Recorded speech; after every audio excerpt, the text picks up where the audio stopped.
Today, or you're just hoping to look around? Oh yeah, I mean, no, we didn't book a tour. It's the first time for us. Yeah, that's okay. No, the tours are just walk in if you like. Oh, okay, yeah, sure. Yeah.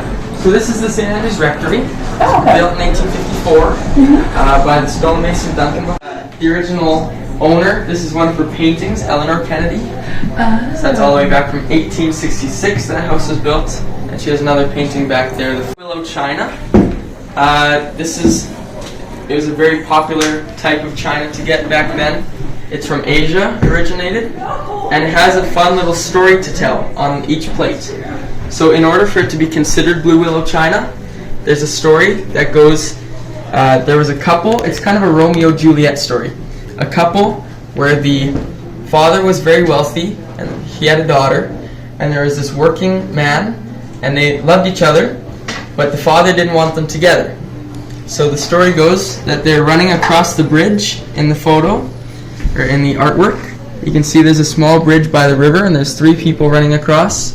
And eventually his soldiers caught them, and they died, and they are doves at the top of the piece. Oh, yeah. So yeah, in order for it to be considered Blue Willow china, it has to tell that same story.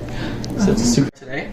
So they would take locks of hair from family members and make these intricate designs, and so that's basically a family photo. What?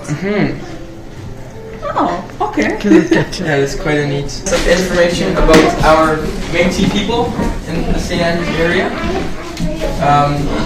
Métis people really kicked off action here in St. Andrews. Of course, we know that they're the product of European and First People children. A very important aspect of their life was artwork and beadwork, and an important part of that was the flowers themselves.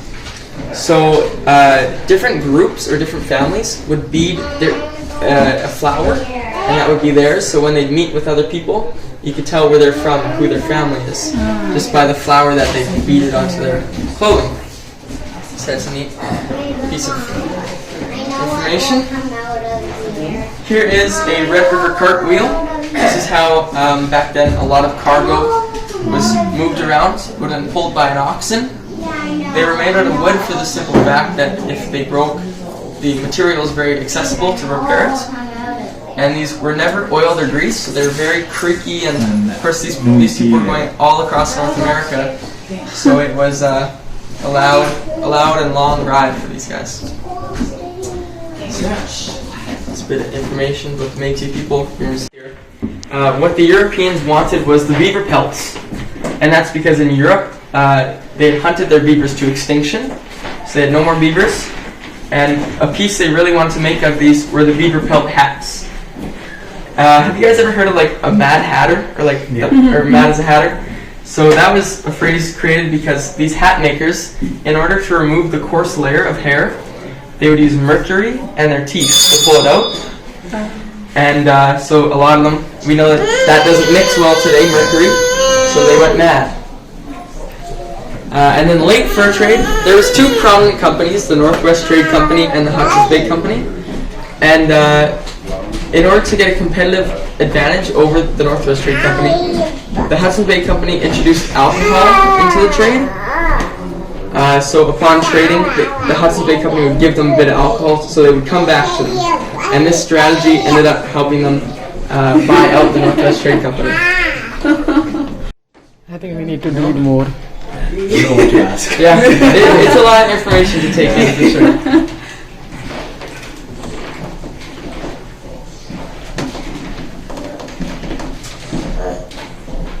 Era kitchen. In the house, this is where the winter kitchen would have been. There would have been a summer kitchen, which would have been outside, just to keep it nice and cool in the house in the summer. This is our stove. It's a wooden stove, or a wood stove. This is not being like touched or anything. It's just the way it is, or yes. No, this is a little more modern. This is from the 1930s. Okay. The original ones would have been just a box, like just a simple wood stove box. The first minister, William Cochrane, he lived here with his wife and a daughter, but he also had 8 maids. Yeah. Oh, yeah. Okay. So they did a lot of the work around here. they spent 40 hours in the kitchen and another 27 hours a week doing laundry. So they had their work cut out for them, for sure. And everything just took longer back then. Of course, you always had to tend to the fire. No food preservation, so you had to. Everything was fresh.